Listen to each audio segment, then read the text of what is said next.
Assalamualaikum warahmatullahi wabarakatuh. Bismillah, alhamdulillah, wassalatu wassalamu ala rasulillah wa ala alihi wa ashabihi wa man tabi'ahuda. Amma ba'du, rabbi syrah li sadri wa yassir li amri wa khul 'uqdatam min lisani yafqahu qawli. Allahumma anfa'na ma 'allamtana wa 'allimna ma yanfa'una wa zidna ilman nafi'a. Allahumma aftah qulubana futuhal 'arifin wa anfa' ulumana ulumal mukhlisin. Sahabat santri yang dimuliakan Allah, kita awali dengan bacaan Fatihah pengajian sore ini. Semoga barokah ila hadrati Rasulullah sallallahu alaihi wasallam wa baiti wa dzurriyyati ashabihi wa sayyidina hadir najmi asani hadil ahadits muallifi hadzal kitab. Al-Fatihah. A'udzu billahi minasyaitonir rajim. Bismillahirrahmanirrahim. Alhamdulillahirabbil alamin arrahmanir rahim maliki yaumiddin. Iyyaka na'budu wa iyyaka nasta'in ihdinas siratal mustaqim. Wa li masyayikhina wa li walidina jami'il muslimin wal muslimat. Al-Fatihah. A'udzu billahi minasyaitonir rajim. Bismillahirrahmanirrahim. Alhamdulillahirabbil alamin arrahmanir rahim. Bismillahirrahmanirrahim. Kita awali dengan kajian hadis 199 dari kitab Mukhtarul Ahadits karya almarhum Sayyid Ahmad Al-Hashimi.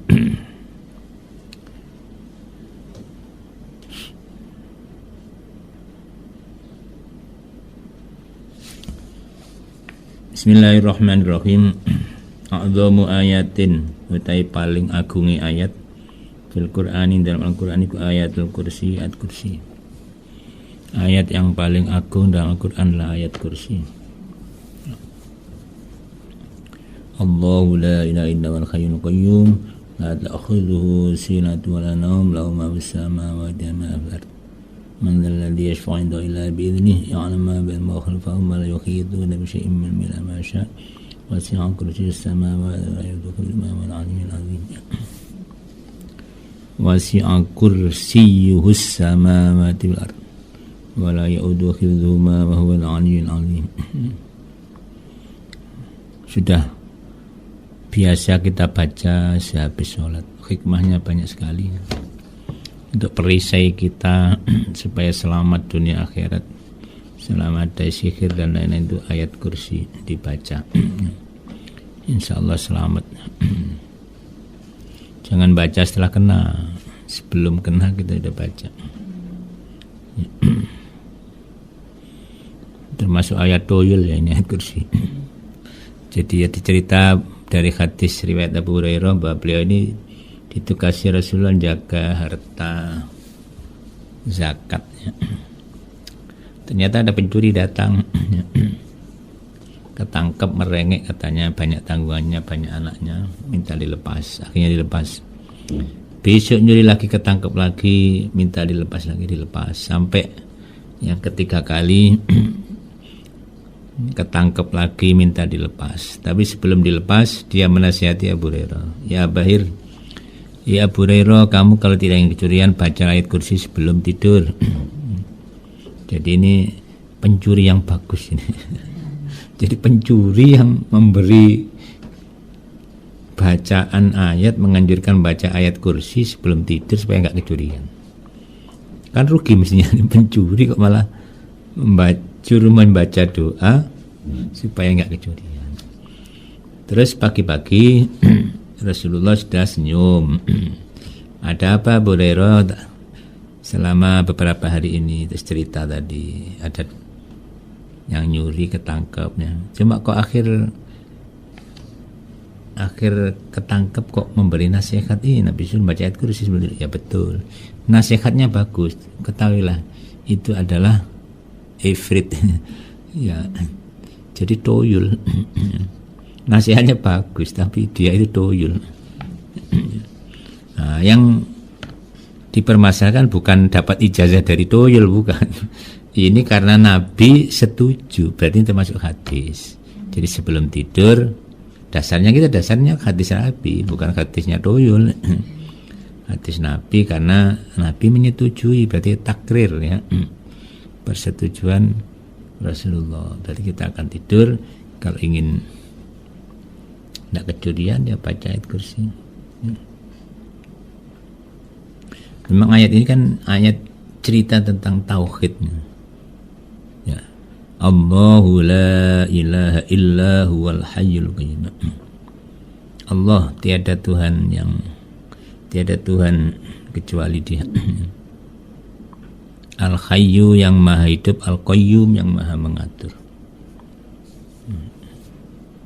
La ta'khudhu sinatu wala naum. Tidak menimpanya sinatun, ngantuk, wala naum, apalagi tidur. Jadi Allah itu tidak ngantuk, tidak tidur. Kalau ada Tuhan ngantuk berarti bukan Tuhan. Tuhan kok ngelindur, ya bukan Tuhan. Sekarang banyak orang mengaku Tuhan. Banyak orang mengaku Tuhan. Ini apa Ki akhir zaman ini banyak makhluk tapi mengaku jadi Tuhan. Walaupun secara implisit ya, dia seolah menuhankan diri yang harus ditaati, harus didengar ya. Itu berarti menuhankan diri secara implisit, tidak terang-terangan ya. Kita jangan menuhankan diri. Kita ini makhluk Allah, harus rendah diri, tidak bisa serta-merta memaksa orang lain untuk mengikuti kehendak kita. Itu sama saja dengan sampean itu menuhankan diri. Dan ini banyak orang seperti ini. Makhluk Allah bisa manusia, bisa setan ya. Yang jelek itu setan.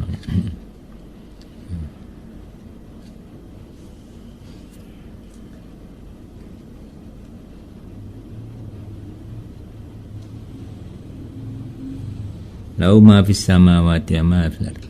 Baginya apa yang ada di langit dan di bumi, semua milik Allah. Semua milik Allah. Kita cuma dititipi harta, titipi tangan, titipi kaki ya. Ini titipan Allah, suatu saat akan diambil. Ya harus rela mau diambil sama Allah. Kalau lera Allah akan mengganti yang jauh lebih besar ya. Orang nggak melihat ya, mungkin rabun, mungkin buta, itu diganti oleh Allah yang jauh lebih besar di akhirat nanti ya.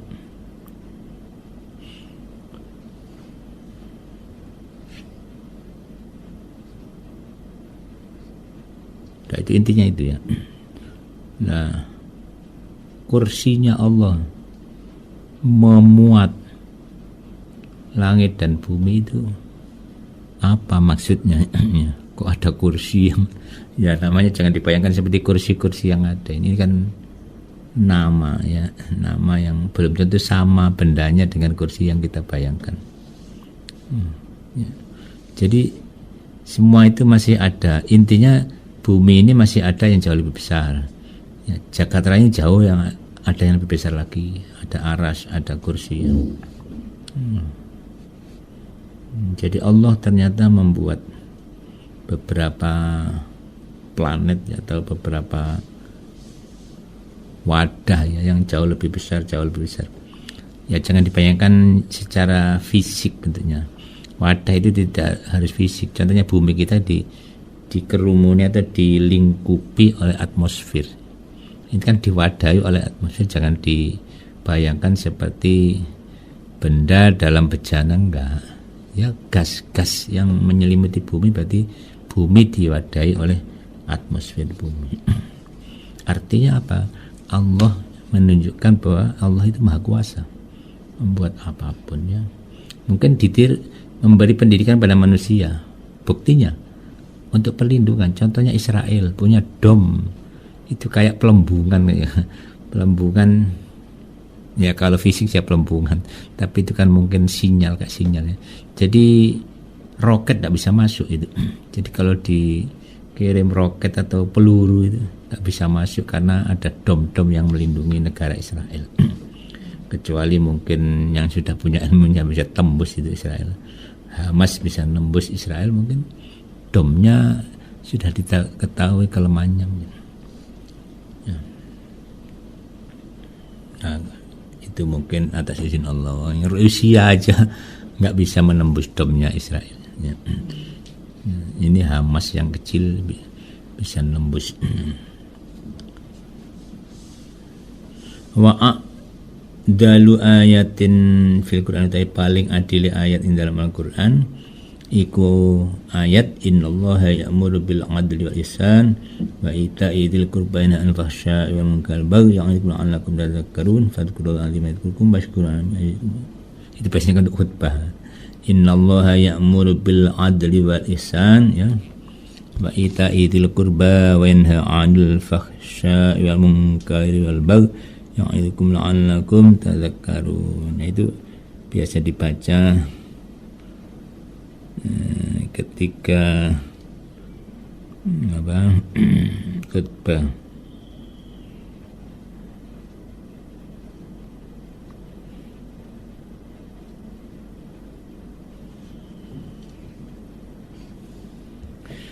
Yaitu surat An-Nahl ayat 90 ya. Innallaha ya'muru bil 'adli wal ihsan wa ita'i dzil qurba wa yanha 'anil fahsya'i wal munkari wal baghi ya'idukum la'allakum tadhakkarun. Intinya itu pada innallaha ya'muru bil 'adli ya. Sesungguhnya Allah memerintahkan ya. Innallaha sa'atuna Gusti Allah ku ya'muru memerintahkan sapa Allah bil 'adli kelawan adil wa ihsan lan berbuat baik. Intinya adalah bil 'adli. Sesungguhnya Allah memerintahkan kepada siapapun untuk berbuat adil. Adil itu tafsirannya banyak ya. Sekali lagi para mufassir itu juga punya kreativitas berpikir, jadi macam-macam tafsir adil. Salah satu penjelasannya adil itu memberi sesuatu sesuai dengan kebutuhan. Kalau butuh banyak kasih banyak, butuh sedikit kasih sedikit, itu namanya adil. Yang TK sangunya sedikit, yang sanawiyah aliyah sangunya lebih besar, itu wajar itu sudah adil ya. Jadi tidak harus sama rata, sama rasa adil itu. Justru kadang disamakan nggak adil. Yang kuliah kok sangunya sama dengan yang MI, justru nggak adil. Nah, makanya memang ada yang adil harus dikasih semua. Contohnya sahabat Nu'man bin Bashir ya. Ayahnya bernama Bashir ini memberi ladang atau sawah kepada Nu'man, minta agar Nabi jadi saksi untuk hibah tanah kepada Nu'man ini. Terus Nabi tanya, apa seluruh anakmu kamu beri ya? Tidak Nabi. Ya kalau gitu kamu yang adil pada anakmu. Artinya semua harus dikasih. Berarti kan sama rata, dikasih semua, enggak semua. Jadi adil itu kita lihat bagaimana situasi dan kondisinya ya. Bisa harus sama itu dianggap adil, bisa sesuai dengan proporsi masing-masing adilnya.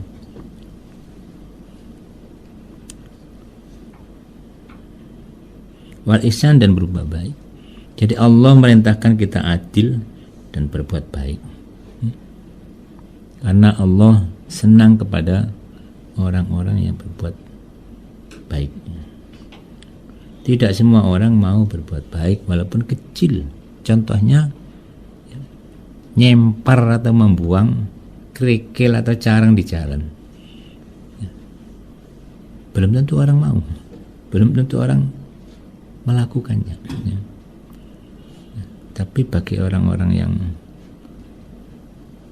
senang berbuat baik, sekecil apapun ia lakukan, karena ia menganggap bahwa yang kecil itu belum tentu pahalanya kecil, belum tentu manfaatnya kecil ya.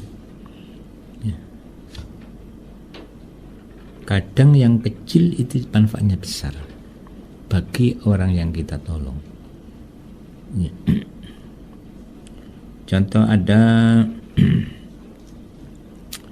tokoh sufi namanya Ibrahim Al-Khawwas, itu kemana-mana biasanya membawa kayu, jarum sama benang ya, sama sesobek kain ya, itu kemana-mana.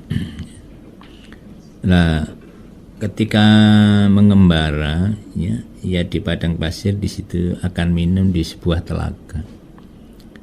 Baru akan menceduk air itu, di air kelihatan ada harimau di belakangnya, dia kaget, harimau datang tiba-tiba, ya.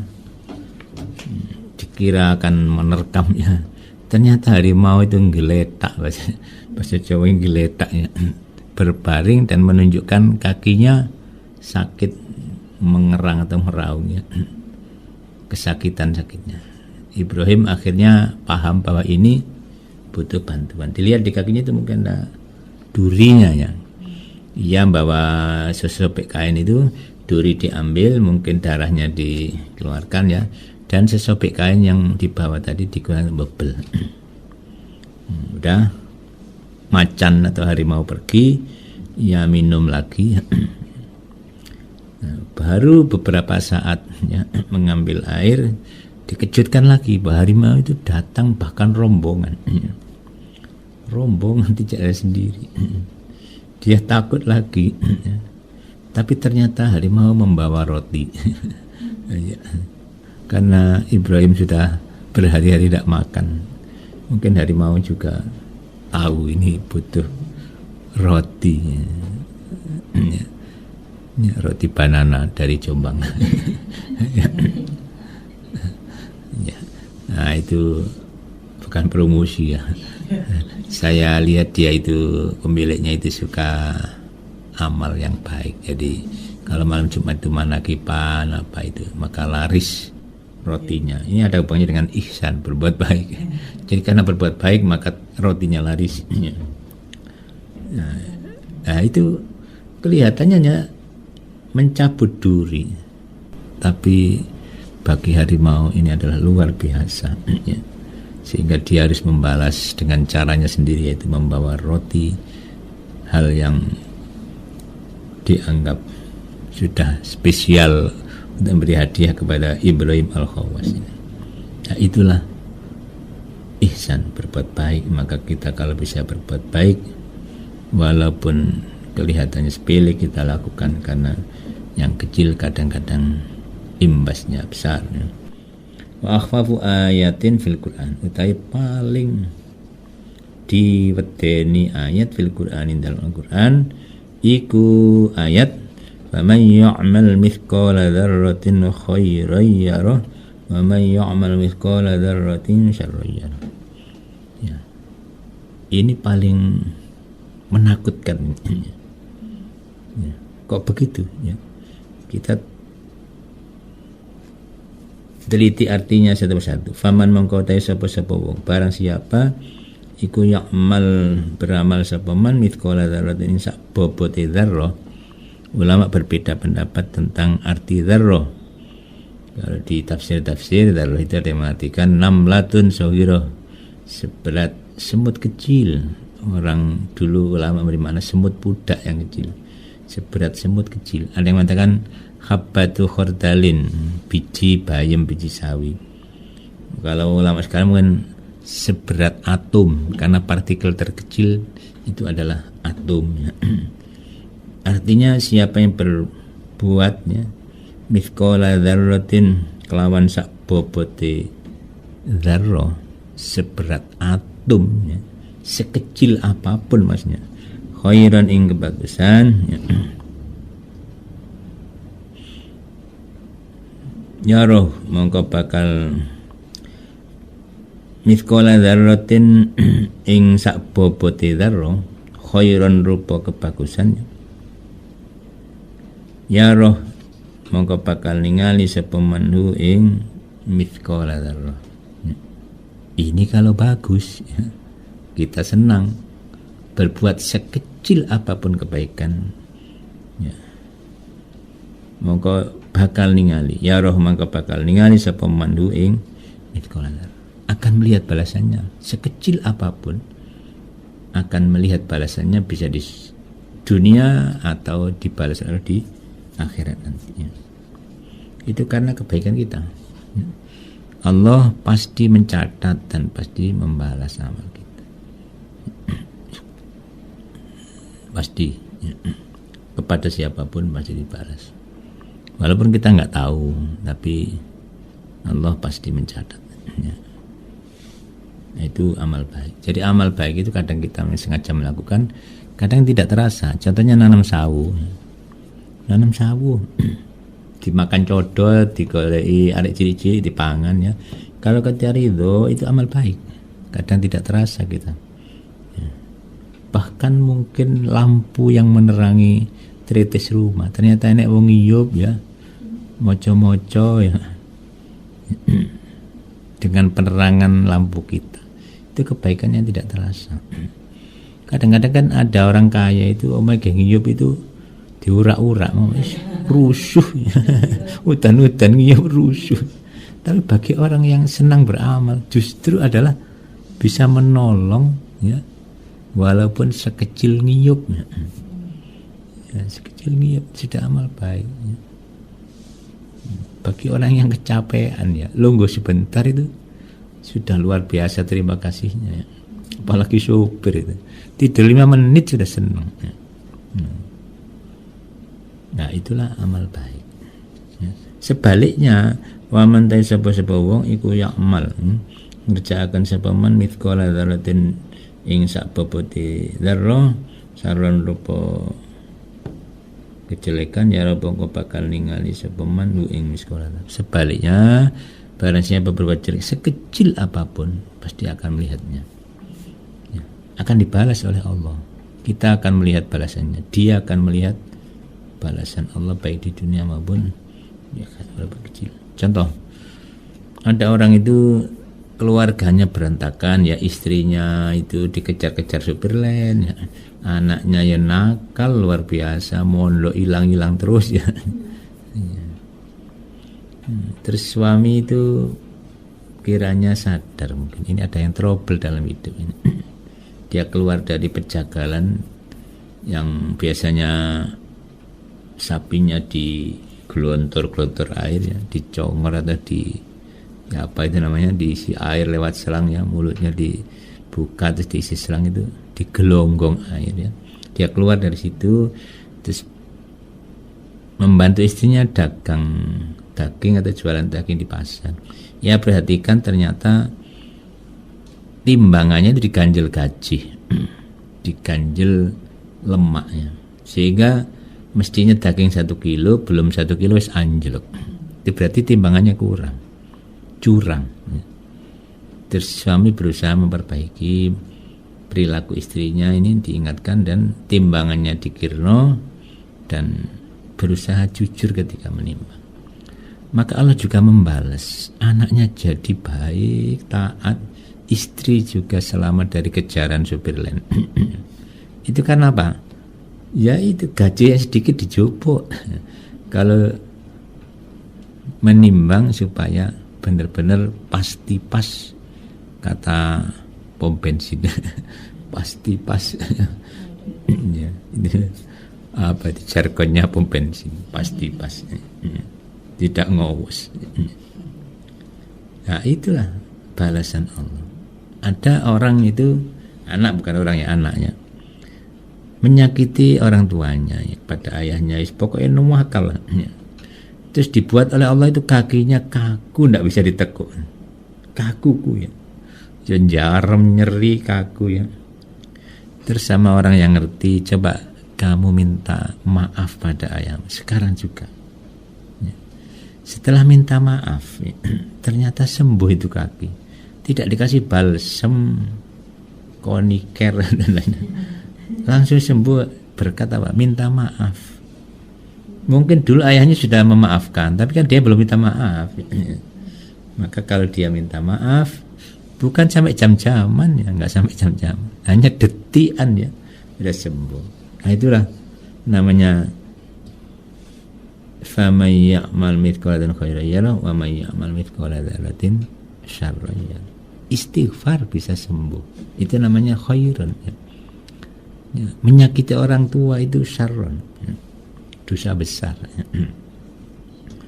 Nah,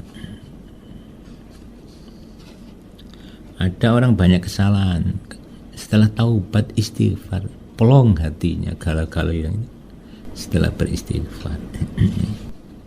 Maka hati-hati yang galau ini perlu banyak istighfar supaya hilang galau. Galau malah pelesir pinggir laut nang pantai ke mall kemana-mana. Ya tambah galau. Ke mall gak punya uang tambah galau.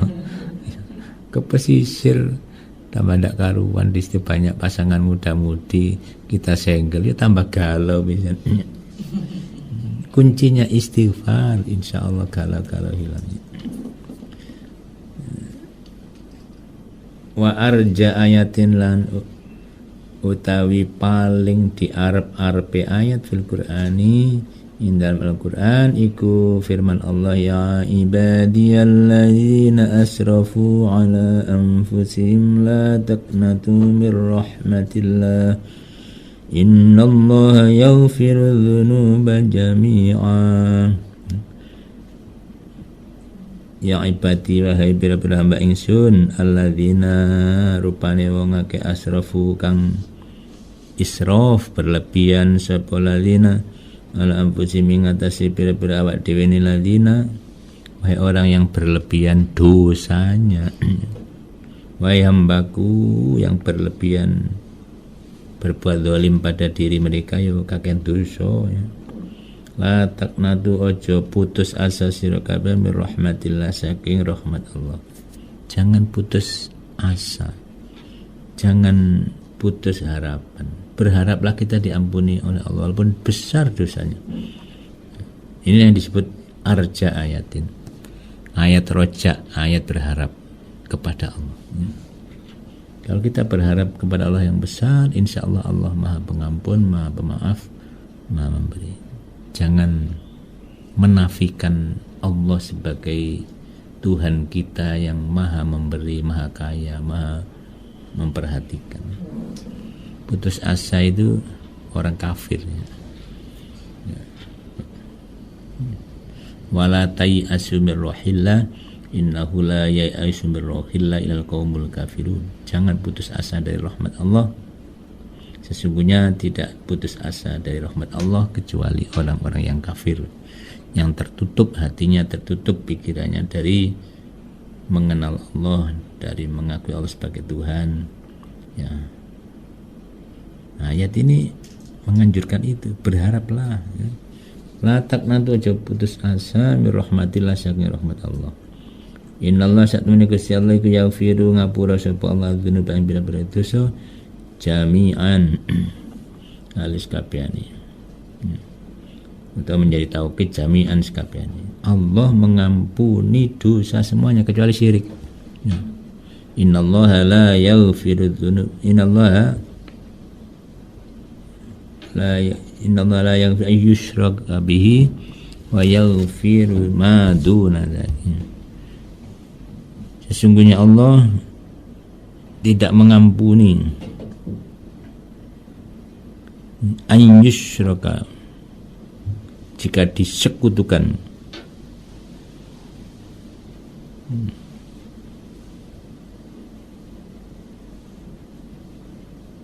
disekutukan itu ya Allah disejajarkan dengan Tuhan yang lain ya. Ia mengakui Tuhan selain Allah ya. Itu namanya syirik ya. Sesungguhnya Allah tidak mengampuni jika disekutukannya. Wa yaghfiru ma duna dzalik, dan mengampuni apapun selain syirik. Liman yasha, terhadap orang yang ia kehendaki. Mungkin bisa baca surat An-Nisa ayat 48. Wa may yusyrik billahi faqad iftara itsman 'azima. Siapa yang menyekutukan Allah maka berarti membuat kebohongan ya, dan berbuat dosa yang besar. Nah kalau musyrik bagaimana? Yo syahadat dulu, masuk Islam dulu, mengakui Allah Maha Esa dulu, baru istighfar ya. Tidak diampuni Allah wong belum beriman. Jadi harus Islam dulu, syahadat dulu, beriman dulu, baru istighfar. Selain syirik, dosa apapun insya Allah diampuni ya. Bahkan ada cerita ada orang membunuh 99 orang ya. Ingin taubat, tanya kepada rohib kalau sekarang pendeta. Kalau dulu pendeta itu ya Tuhannya tetap Allah SWT ya. agama tauhidnya, bukan trinitas ya. Saya mau tobat diterima apa enggak? Kamu sudah kakek dosa. Ia jengkel, menghunus pedang dan dipenggal itu si pendeta, jadi genap 100. Tapi dia tidak putus asa, terus ya mencari orang yang dimintai fatwa. Saya sudah membunuh 1 pendeta plus 99 orang. Kalau taubat bisa diterima atau insya Allah bisa diterima. Cuma di sini kamu susah untuk baik. Kamu ke kampung tempat orang-orang bertaubat sana. Ya pergi ke kampung taubat itu. Di tengah jalan meninggal dunia, ya, mati. Malaikat surga dan neraka rebutan. Ini neraka karena dosanya kakehan. Kata malaikat surga, ini surga karena sudah niat taubat. Akhirnya Allah menurunkan malaikat sebagai penengah, sebagai hakim. Ya. Coba ukur dari tempat matinya ke tempat tujuan bertaubat dibandingkan dengan dari tempat ia meninggalkannya, ia pergi ke tempat ia meninggal itu. Jauh mana perbandingannya antara tempat yang ditinggalkan sampai tempat dia mati dan tempat dia mati nih sampai tempat yang dituju taubat, jauh mana? Ternyata diukur, Allah menjorokkan ke daerah tempat yang dituju bertaubat, maka diputuskan ini ahli surga. Ya, jadi niat yang kuat taubat sudah diterima oleh Allah. Itu sudah membunuh 100 orang. Ya biasanya bunuh akeh ya penguasa. Penguasa banyak bunuh. Ya ribuan. Ya, itulah contoh orang yang masih berharap ampunan Allah, masih bisa diampuni. Ya. Rawanya yang hadis sebuah Asy-Syirazi An ibni Mas'udin saking ibni Mas'ud. Saya kira untuk sore ini 1 hadis saja ya, karena sudah mepet waktunya. Mudah-mudahan bermanfaat ya. Ihdinas siratal mustaqim, wallahul muwaffiq ila aqwamit thoriq. Wassalamualaikum warahmatullahi wabarakatuh.